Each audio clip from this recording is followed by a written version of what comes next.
Hello guys, welcome back to our channel. और आज की इस वीडियो में मैं कंजम्पशन फंक्शन की वो ग्राफ कवर करने जा रही हूँ जो मैं इसे पहले वाले पार्ट में पढ़ाई थी। दैट इज़ कंजम्पशन फंक्शन की शेड्यूल बताई थी और अभी उसकी ग्राफ को मैं प्रेजेंट करने जा रही हूँ कि उसकी शेड्यूल से ग्राफ कैसे बनाना है। So let's start. तो इससे प्रीवियस वाली जो वीडियो थी उसमें मैंने ये बताए थे कि कंजम्पशन फंक्शन के शेड्यूल कैसे बनाने हैं जिसकी हमें ग्राफ प्लॉट करनी है। और ये थी उसकी जो शेड्यूल है वो ये थी। एंड नाउ एक बार मैं उसको फिर से बता देती हूँ कि ये जो मेरी इनकम है, इनकम 50-50 की गैप से बढ़ रही है। कंजम्पशन फंक्शन जो है यहाँ पे 40 की गैप से बढ़ रही है। दोनों के बीच में पॉजिटिव रिलेशन है। और यहाँ पे मैं डेल्टा सी निकालने बताई थी। जो डेल्टा सी है it refers to change in consumption, मतलब ये सारे डिजिट में के बीच में जो सी के बीच में जो भी गैप है, कितने की गैप है 40 के, तो ये डेल्टा सी 40 होगा। उसी तरह से मैं इनकम के बारे में बताई थी कि ये जो इनकम है ये डेल्टा वाई जो है इनकम के चेंज को बताती है, change in income, that is 50-50 है। और उसी तरह से मैं एमपीसी निकालने को बताई थी कि एमपीसी कैसे निकालते हैं, that is delta C is divided by delta Y. और ये भी कांस्टेंट रहेगा क्योंकि डेल्टा सी और डेल्टा वाई जो है मेरी कांस्टेंट है। अब एपीसी निकालने को बताई थी कि एपीसी कैसे निकालते हैं, सी इज़ डिवाइडेड बाय वाई। सी जो है उसको वाई से डिवाइड करेंगे तो मेरी एपीसी निकलेगी। अब मैं इसको ग्राफ पे कैसे प्रेजेंट करते हैं, जो ग्राफ पे प्रेजेंट करना है ना वो थोड़ी सी मुश्किल है, मतलब it is little bit tough than plot making schedule. So you have to be sincere and be careful while plotting graph of consumption function. तो पहले मैं ये जो ग्राफ है मैं इसके बारे में बता देती हूँ कि मैं ये जो यहाँ पे वाई एक्सिस है और ये एक्स एक्सिस है। एक्स एक्सिस पे मैं इनकम ले रही हूँ, वाई एक्सिस पे कंजम्पशन ले रही हूँ। यहाँ से जो मैं डिस्टेंस ली हूँ कंजम्पशन का वो 50 की गैप की है और यहाँ पे भी मैं 50-50 की ही गैप की कंजम्पशन की जो है डिस्टेंस ली हूँ। तो यहाँ से 50, यहाँ से 100, यहाँ से 150 और यहाँ से भी 50, 100 और 150 की गैप ले रही हूँ। ऑलवेज़ रिमेंबर कि मैं जब एडी की शेड्यूल बता रही थी तो वहाँ से एक बताई थी कि यहाँ से एक लाइन स्ट्रेट ड्रॉ करना है जो यहाँ पे 45 डिग्री की होती है और यहाँ पे भी ये 45 ही डिग्री की होती है। जो मैं बताई थी वो ये हमेशा इनकम की लाइन होती है। और यहाँ पर ये इनकम के लाइन को क्या बताया गया है, always remember this line is called Y. Okay. और इसको एक और चीज़ बोलते हैं, एक और चीज़ इसको हम बताते हैं, इसका नाम है लाइन ऑफ प्रेफरेंस। यही है लाइन ऑफ प्रेफरेंस, इसे हम लाइन ऑफ प्रेफरेंस भी बोलते हैं। This line is called line of preference. और ये कोई मेजरमेंट नहीं करना है, डायरेक्ट यहाँ पे स्केल ऐसे रखनी है ऐसे और एक स्ट्रेट लाइन ड्रॉ कर देना है जो यहाँ पे 45 डिग्री एंगल बनाए और यहाँ पे भी 45 डिग्री एंगल। ओके। नाउ अब मैं इस पर बताती हूँ कि जब मेरी यहाँ पे कंजम्पशन बोल रही हूँ, कंजम्पशन मैंने डिनोट किया है, तो जब मेरी कंजम्पशन जब मेरी इनकम जीरो है, ओके, ये वाली मेरी लाइन जो है एक्स एक्सिस पे मैं जीरो डिनोट की हूँ। तो जब मेरी इनकम जीरो थी तो मेरी कंजम्पशन कितनी थी, 20 थी। तो मैं यहाँ पे एक 20 का यहाँ पे एक डॉट लगा रही हूँ। ओके। अब मेरी जो कंजम्पशन है, अब मेरी जो कंजम्पशन यहाँ पे क्या है 20 है। अब मेरी जैसी इनकम बढ़कर 50 हुई तो मेरी जो कंजम्पशन है वो कितना हुआ, वो भी बढ़ा और वो कितना हुआ, बढ़कर 60 हो गई। तो मैं ये पॉइंट यहाँ पर लगा रही हूँ। अब जैसे ही मेरी इनकम 100 हो गई तो वैसे ही मेरी कंजम्पशन भी 100 हो गई। तो मैं ये पॉइंट एक यहाँ लगा रही हूँ। और जैसी मेरी इनकम 150 हुई, at a higher level of income consumption always remain smaller than income. Consumption हमेशा इनकम से छोटा रहता है, ये तो मैं बताई थी शेड्यूल में। सो जैसी मेरी इनकम बढ़कर 150 हुई वैसी मेरी कंजम्पशन जो है वो बढ़ी मगर इनकम से छोटी रह गई। और वो कितनी बढ़ के हुई, 140 ही रही। तो ये पॉइंट यहाँ जाएगा। ओके। अब इसको क्या करना है, एक scale low, it's very easy. इस लाइन को इसे जोड़ते हुए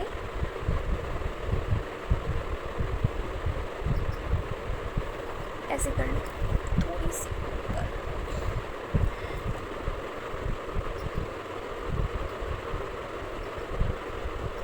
यहाँ पर, सॉरी ये 50 है,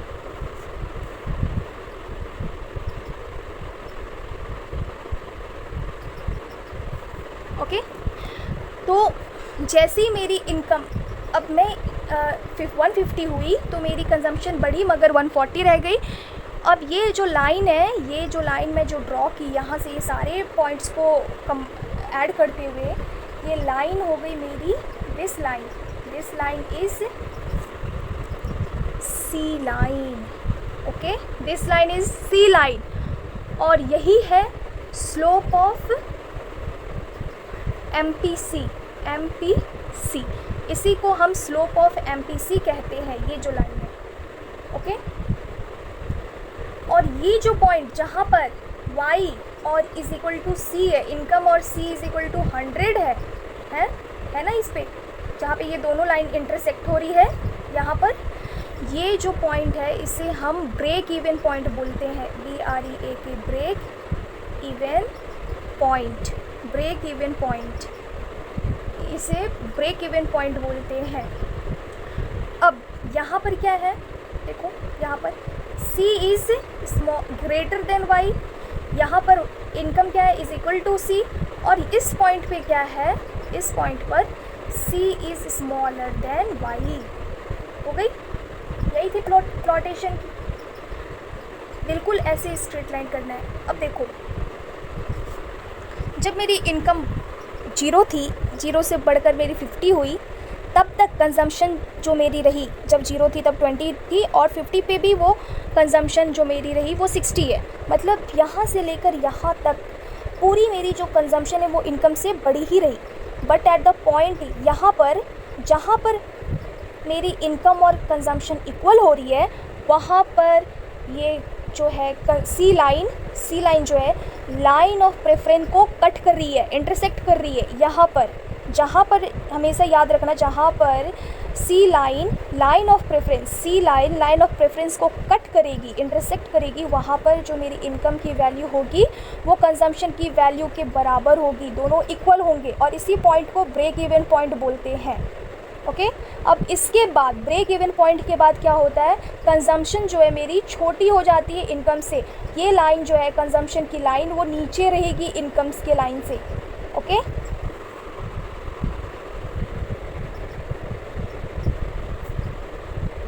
थोड़ी सी कलर हो गई थी एक्स्ट्रा, ओके। अब मैं इस ग्राफ को एनालाइज करूँगी, इसको एनालाइज करके ये लिखना बहुत ही इम्पॉर्टेंट है CBSE के लिए, वरना अच्छे अगर बिल्कुल सही पॉइंट्स नहीं लिखेंगे तो हमारी मार्क्स कट जाती है, इस पर फुल मार्क्स नहीं मिलती है। सो पहला एनालाइज क्या किए, इसको एनालाइज कैसे करते हैं, देखो जब मेरी इनकम 0 है तो मेरी कंजम्पशन कितनी है, 20 है, और मैं बताई थी इससे पहले वाले शेड्यूल में कि when the C income is equal to 0, C is equal to 20, और इसे हम क्या बोलते हैं, C बार से डिनोट करते हैं, और ये क्या होता है, मिनिमम कंजम्पशन, ओके। तो यहाँ पर हम ऐसे लिखेंगे कि C bar that is the minimum consumption is equal to 0, it is because the value of C where income is equal to 0। Second point क्या होगी, C can not be 0, consumption कभी भी नहीं 0 हो सकता है, Y, because of minimum survival expenditure. अब third point मेरी क्या है कि there is a positive relationship between C and Y, it is true. देखो दोनों स्लोप क्या है, अपवर्ड बढ़ रहे हैं, अपवर्ड के ऊपर अपवर्ड डायरेक्शन में है, दोनों स्लोप अपवर्ड डायरेक्शन में है, इसका मतलब दोनों बढ़ रहे हैं, अपवर्ड डायरेक्शन मतलब बढ़ रहे हैं, इसका मतलब दोनों ही बढ़ रहे हैं, तो दोनों का रिलेशन कैसा है, पॉजिटिव है, okay. Relation between C and Y is positive, it means as Y increases C also increase, इसका मतलब यही है कि जैसे Y इंक्रीज होगा C भी इंक्रीज होगा, okay. At the lower level of income C is greater than और मोर देन Y, C क्या है, मोर देन Y है, C is greater than Y। Because, ये क्यों है, because of minimum consumption expenditure. Obviously यहाँ देखो सी से यहाँ से जीरो, जब पॉइंट जो था 20 था जीरो लेवल ऑफ इनकम पे, यहाँ से लेकर यहाँ तक सी की जो लाइन है वो ऊपर है इनकम लाइन से, तो ऑब्वियसली सी बड़ा है, कंजम्पशन ज़्यादा हो रहा है, इनकम मेरी कम है। जब मेरी ऐसे भी देख सकते हो कि जब जीरो लेवल ऑफ इनकम पे कंजम्पशन कितनी थी 20, 50 लेवल ऑफ इनकम पे कंजम्पशन कितनी हुई 60, तो obviously C is greater than Y, it is because of minimum consumption expenditure. और लोअर लेवल की बात होगी तो income is equal to zero है, तो कंजम्पशन यहाँ पे कितनी हो रही है 20, obviously lower level of income पे कंजम्पशन बड़ा ही है। At a higher level of income consumption is less than income. At a higher जैसे ही कंजम्पशन, मेरी इनकम सबसे हायर हुई 150 पे, वहाँ पे कंजम्पशन कितनी हुई, कंजम्पशन बढ़ा, लेकिन 140 ही हुआ, कंजम्पशन नहीं, इनकम से ज़्यादा नहीं हुआ। Y, because people start saving. At a higher level पे क्या करते हैं, पीपल सेविंग करना शुरू कर देते हैं, इसके वजह से इसकी जो है सी फंक्शन की जो लाइन है वो इनकम से नीचे रह गई, इनकम के लाइन से ये इनकम के ग्राफ जो है ये डायग्राम जो है लाइन से नीचे है। सो और the slope of C line, अब ये जो सी लाइन की जो स्लोप है इसको हम क्या बोलते हैं, लाइन ऑफ एमपीसी, इसे हम लाइन ऑफ एमपीसी भी बोलते हैं। Slope of C line is equal to slope of MPC.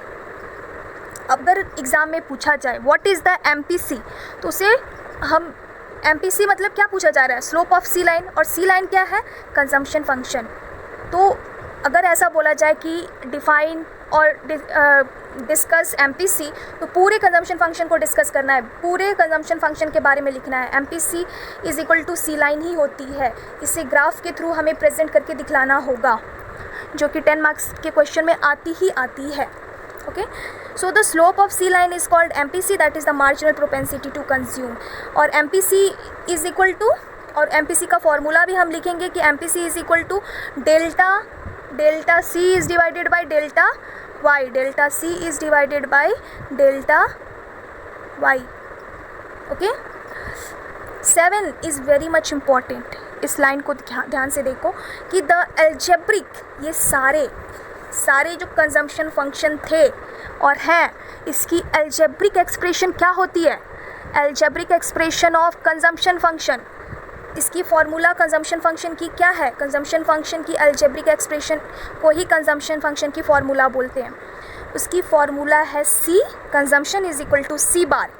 अब मैं बताई थी कि सी बार क्या होता है, C bar is equal to minimum consumption. C bar, ये है सी बार, ये देखो ये है सी बार, मिनिमम कंजम्पशन, ये 20 है, ये जो मैं शेड्यूल बताई थी इसमें ये है सी बार, मेरी जो कंजम्पशन की ये जो है 20 वो है सी बार। तो यहाँ पे सी बार की value, okay, C bar plus MPC पता चल गया, delta C is divided by delta Y into Y, income this is into multiply by income. Okay, और दूसरी इसके अलावा तीन उसकी जो है फॉर्मूला है, इसके अलावा ये, या फिर इसको हम ऐसे भी लिख सकते हैं, C is equal to C bar plus MPC into income को हम ऐसे भी लिख सकते हैं, C is equal to C bar plus B into Y. अब यहाँ पे बोलोगे भाई बी क्या है, स्मॉल बी को हम एमपीसी बोलते हैं, स्मॉल बी ही एमपीसी है। So C bar plus B into Y, dot को इंटू और इनकम वाई, यहाँ पे MPC is equal to delta C is divided by delta Y हो जाएगी। बस वैल्यू पुट करके कंजम्पशन को निकालना है, ठीक है। और इसके अलावा हम इसके जगह पे ये भी लिख सकते हैं कि C is equal to C bar plus 1 minus M P C into Y, bracket में है 1 माइनस एम पी सी। और 1 माइनस एम पी सी क्या है, 1 माइनस, कभी कभी क्वेश्चन जो आगे जो इस चैप्टर में न्यूमेरिकल्स है, उसको सॉल्व करने के लिए ये तीनों फार्मूला को हम यूज़ करेंगे बारी बारी से, क्योंकि एग्ज़ाम में कुछ भी दे सकता है। एमपीसी का value 1 minus M P S is equal to कुछ भी दे सकता है, तो ये हमेशा याद रखना है कि 1 minus M P S is equal to M P C ही होती है, इसका मतलब is equal to M P C होता है इंटू वाई। इसी फार्मूला को 3 तरीके से लिख दिया गया है। याद रखना कि M P C is equal to B भी होता है और MPC is equal to 1 minus MPS होता है, मतलब marginal propensity to save. 1 minus MPS करेंगे तो 1 MPC निकलेगा। और इस फॉर्मूला को कैसे ड्राइव करते हैं वो हम बताते हैं। यहाँ देखो, MPC plus MPS is equal to 1 है। अब मुझे MPC निकालनी है, तो MPC इज इक्वल टू मैं ऐसे कर दूँगी 1 माइनस, ये इधर लेकर आऊँगी 1, इधर लेकर आऊँगी तो प्लस वाली साइन क्या होगी, माइनस में हो जाएगी, तो MPS हो गई। उसी तरह अगर मेरे को MPS निकालनी है, सपोज़ ये निकालनी है, तो MPS is equal to 1 minus MPC कर देंगे। ये वाली जो फॉर्मूला है ना, सेविंग में काम आएगी, सेविंग फंक्शन में। ये जो है न्यूमेरिकल्स, जो आगे इस चैप्टर में न्यूमेरिकल्स बनेंगे, उसमें ये फॉर्मूला बहुत ही इम्पॉर्टेंट है, इसलिए इसको रट लेना है। Okay, so if you like this video, share it, subscribe it and press the bell icon button so you will get my video time to time whenever I will upload. Okay.